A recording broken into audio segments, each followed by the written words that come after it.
I'm joined by David Connors of the Tuam Herald to talk about Galway against Limerick, of course. We'll have a nudge towards Waterford against Kilkenny as well. David, did you expect to be here a couple of weeks ago after losing the Leinster final to Kilkenny? Then you draw Tipperary and Limerick. You were down at that. You obviously watched that game. Did you expect to be back here? I don't know, Shane. You could have flipped a coin on it, really, when we drew Tipperary. I think myself and yourself were chatting about it, and I don't think either of us were too happy with the draw, to be perfectly honest with you.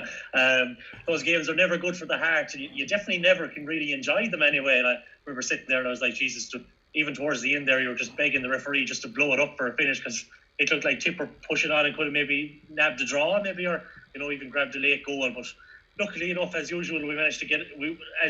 Out of 3 out of the last 4 times, we managed to just get over the line. But nothing separated those two teams whatsoever. It's, I suppose, in one sense, I was just saying to you there before we came on, I'm actually looking forward to this game more than I would in like a Tipperary game. I suppose at this point you'd probably regard it as maybe a decent enough year so far. Like we've beaten Wexford, we've beaten Tip, we probably could have beaten Kilkenny. So that's 3 of the last year's All Ireland semi-finalists. So yeah, Shane, no, it's something to look forward to. I think if we give ourselves a decent account of ourselves, you'd be happy enough. Like obviously you'd be going in slightly, quietly confident as well as you always would be. But sure, but after Limerick are unbeatable in a lot of people's eyes. So this is the most defeatist attitude I've ever heard from a Galway man coming into an All Ireland semi final. To give a decent account of yourself, you were All Ireland champions 3 years ago. But you look at 2019. I know this is a bit of Yarra stuff now as well. I suppose I should probably leave that caveat. But no, I actually think Galway, they do stand a chance. I think 2-1 on the bookies is probably a bit overpriced for them, to be honest with you. I could see it being a bit closer than that. There'll be no shortage of hunger or anything like that after 2018. Like there'll be huge appetite within the squad, because the majority are still the same to maybe get a bit of a revenge from that defeat. Like if you think back to that game, I suppose Limerick completely busted all ends up. They were, truth be told, they should have been out of sight probably at half time, never mind, 8 points up with 7-8 minutes to go normal time.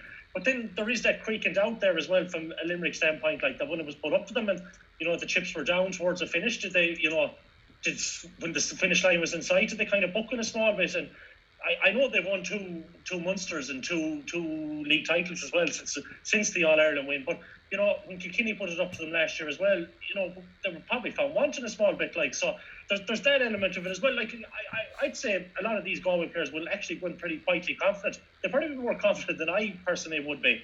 But why couldn't they beat Limerick if there's no reason. I think above any team they match up well with them physically.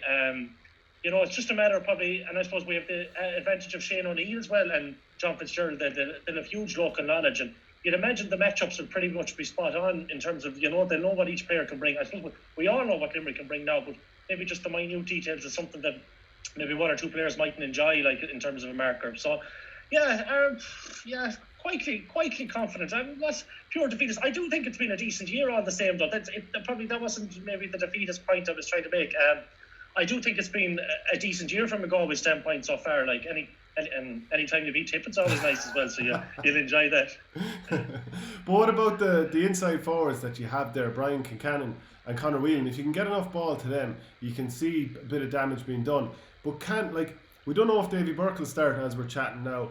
But can Johnny Cohen get a foothold in midfield? Is Pádraig Mannion going to be there, or is he going to be sweeper? Can Conor Cooney get on enough ball? Can Joe Canning make a big impact from play?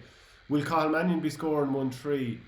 I think there's a certain amount of question marks with this Galway team in terms of trying to get the ball up to those lads who could kill you. Well, that's true, but I do think if they can get the ball, I'd imagine the puckouts are going to be a lot stronger on this point than they were in the 2018 final, where the Galway looked a bit lost. I think they might have a whole pile of time to work on it, but you'd have an element of confidence that this management would have worked something out now, maybe this past week, and maybe ways that they can bypass that 3 towers there in the half back line that Limerick have. We'll start probably on Kincannon and Whelan first. I do think they can get Joy in there, definitely, for sure. Whelan, we know what he's going to bring. I suppose when Finn and Whelan matched up in 2018, Whelan was probably even a small bit slighter than he is now. He's in the last 2 years, he's morphed into an absolute machine. We'll say it's frightening the strength he possesses and the speed, and he'd be willing to take on Finn. And just from a personal point of view, like you'd imagine, he's a determined enough fella as well, and he'll have a point to prove from that 2018 final. One matchup I'd be really confident in, and you'd hope, if, from a Galway standpoint, if it was come to pass, would be Concannon and Barry Nash. I suppose Barry Nash isn't a natural cornerback. I know he's actually done well in the last few games, but for me, Concannon has probably been Galway's most consistent player so far this year. I think he's been 8 out of 10 in all the games. I think last time out he won or set up five scores. He took a goal himself. I think the game before was 6 scores he might have set up between passes and winning frees. He managed to get Cathal Barrett sent off, and Cathal Barrett is probably a better out and out cornerback, we'll say, with no disrespect to Barry Nash, and that's no slight on him, than Barry Nash. So unless Darren Morrissey pulls across, that could be another thing that they might kind of drew there, and maybe try and leave Nash maybe out in front of them, because it will be a 2-man inside line. Just on Pádraig Mannion, I'd imagine he's going to be a sweeper. That just seems to be something that Galway and O'Neill are looking to persist with now at this point. Just where else are we then? I suppose if you could, one big question mark would be if we could see Cathal Mannion and maybe Conor Cooney getting a couple of early scores, like, as just building confidence of themselves, because we know they can go to town if they are there. I suppose in Conor Cooney in particular, his role this year has changed under O'Neill. He's more of a ball winner now, and an option under the puckouts, and maybe is he doing enough of it? Is he doing enough to really impose himself on the game? I couldn't say that I feel he massively did that against Tip Berkeley, Kenny. I thought he was actually good against Kilkenny, would you believe? He was a bit further in than against Tip, which probably didn't really suit him. But I think management see him as a vital cog in the wheel there. It'd be something that I kind of, he mightn't, like, I suppose our options there are probably a bit limited, because he's probably the only one who can bring this there. I think part of the problem against Kilkenny would have been the fact that when he was hauled off, we failed to win. Our puckouts were, we really, really struggled under the puckouts, whereas when he was there, he's actually, he mightn't win it, he might make a clean catch or whatever, but normally he's there or thereabouts. I suppose one aspect of his game is he will definitely look to improve on will be the concession of frees. He's given away a few sloppy frees in the last few games, and someone like Jeremy Burns will punish you if you give them up. Kenning's role will be interesting to see. I can see him starting wing forward, to be honest with you. I don't know which one now, to be honest, but I can see that rather than putting him on Hannon. I think Cathal Mannion will probably give Hannon maybe a bit more to think about in terms of his movement and dropping out the field there. So yeah, that'd be one I'd imagine to see playing out. Just on Keane Lynch, like I kind of envisaged maybe Johnny Glenn starting, and if not, Adrian Toohey starting, and they're just trying to live with him maybe for 55 minutes, and maybe the other one coming on then and trying to take up the mantle of that role, because it's fairly unforgiving. I suppose on Lynch, he there is that always doubt there, like they showed against Tipperary with Kylie, maybe perhaps put them at centre forward, which would be a bit of a headache there if that was to come to pass, because I don't know, would McInerney have the actual capabilities of living with him? He'd much prefer maybe a David Reedy coming in on top of him and trying to hurl him from that. But yeah, no, it's fascinating battles all over the field, Shane. I'm really looking forward to it now. Yeah, I think you mentioned Johnny Glynn when you meant Johnny Cole midfield, but actually that brings me that brings me to a point. The last time that they met in the championship, as you said, was the All-Ireland final in 2018, and a lot of the game plan was plan A, boom the ball on top of Johnny Glynn. That was also plan B, C, D and F. So how much have Galway changed in the meantime? Obviously Glynn isn't there. They're not just booming ball, which I know from talking to other supporters, that was the problem, that it was just too much boom ball and not enough variety. Yeah, no, it's definitely changed. It's changed immeasurably, even from puckouts and stuff like that. We seem to be more than happy. I think the majority, half our puckouts the last day went short, but I suppose there was the caveat there that we had an extra man as well. I think we our under the puckouts though seem to be a bit of an issue at the moment. I think when we went long against Tip, I think we only won actually about 20% of them, which would have been a real issue. And Limerick, again, like, they're probably going to be arguably even stronger again in that if we do go long. So just in terms of the long ball, we're definitely working it through the lines a lot more. You're seeing them looking for Pádraig. Probably Pádraig Mannion's role is absolutely key in this, because his distribution from back there is probably unrivaled in the Galway squad. We saw Davey Burke give it a go last week, but it'd be a role, in fairness to him, he wouldn't be well versed of. I don't think he's even tried it at club. I think he might have played one game at centre back in the last 2 years, but other than that, he's always been around midfield. The option would be there to push him further on rather than back. So, yeah, his distribution wouldn't be probably at Pádraig's level from that. It was more of a lineal ball into the attack, which didn't really work. Whereas Pádraig is a lot better at giving maybe diagonal balls because he's played that role all through his career. He's played it a lot for a Haskell as well at club level. Haskell Forna. He maybe last year he was a bit different, but he'd be well versed there for, I'd say, for 3 or 4 years with a Haskell. He was always the free man, and just in terms of that, his role and distribution will be absolutely key. And if from a Limerick point of view, if they tried to stamp that out, and probably they would put Galway under particular pressure if they were to close down the likes of Pádraig there maybe, and even a Finton there maybe as well, was decent enough distribution if he gets it, and maybe perhaps even a Shane Cooney. But yeah, no, there's definitely been a transition period, Shane, definitely under O'Neill, where the ball into attack now is a lot higher quality, I think, than the booming ball into just hitting it long and hoping that it breaks, so that Johnny wins it in the air, or it breaks off and we maybe pick up possession from that. Yeah, the flip side would be in the Leinster final a lot of the time, and I keep saying this on a few of the different shows, is the ball that went to Canning, he turned and struck it without even looking, I think 3 or 4 times in the game. But I do want to come to Davey Burke and his role. Like, it very much seems like he's not as central to the plans as he was under Micheál Donoghue and Anthony Cunningham before him. That he didn't start the 2 previous games, and he was taken off at half time against Tipperary. And this is a guy who's been so central for so long. Are you surprised with how things have gone? Probably slightly, actually, yeah, because I would have assumed he would have a big part to play this year. I suppose it's probably management are looking for a bit more energy in midfield, and like Davey Burke has been around since I think 2010 was his debut. Like, so there's 10 years on the clock. There's 5 years probably, maybe this year not included. 4 years of maybe going on and playing, a club semi-final. So you're playing into January at least. Maybe there's a few All-Ireland clubs involved there as well. Like, it's understandable. The legs maybe aren't at what they were, but one thing about Davey Burke is, and it wouldn't surprise me if he was to start the weekend, the bigger the game, the better the performance you get out of him. Like, it's 2017 he was man of the match. I suppose 2018 final against Limerick, he was Galway's best player as well. He was probably one of the few, really, maybe Joseph Cooney aside, that really could come out and say, Jesus, I probably couldn't have offered a whole lot much more. But yeah, his role is interesting. I do think he can offer a bit coming on maybe with 20 minutes to go. Maybe that's what management see. I would be only guessing now that, like, we saw his impact there against Kilkenny. He was probably, when the chips were down, he knocked over 2 points. Maybe when a lot of other lads were probably found wanting a small bit. But yeah, no, I couldn't call really to see what I think it was tactically at the weekend. I don't think, by all accounts, he wasn't carrying any injury or anything like that. It was a tactical switch that that Galway made. They felt they probably needed a bit more in midfield. Probably Pádraig was maybe probably more like probably a better performer in the sweeper role. So I think Davey Burke was probably the sacrificial lamb there. Now, it'll be interesting to see whether he's given a starting jersey, or what his role will be at the weekend. I do think he has a big part to play, though. Even when he comes on, he's a great organiser and stuff like that. So even if you had him on for 20 minutes when the chips were down, if Galway were still in the heat of battle, we'll say, and the game hasn't gone away from them, I do think he can offer a lot if that's what management see. And are you hearing much about Pádraig Mannion's shoulder injury? He obviously went down against both Kilkenny and Tipperary and seemed to be in a lot of bother, but soldiered on there against Tipperary.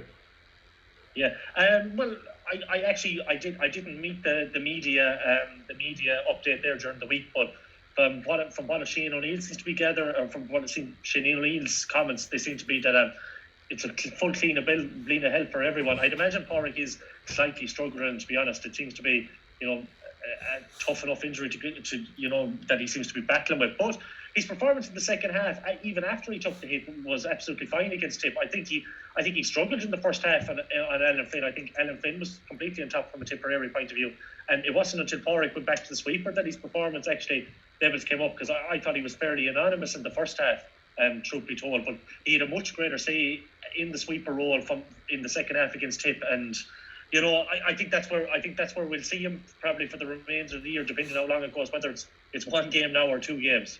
Would you have any concerns about Galway playing in 3rd week in a row against the Limerick team that's had that week off?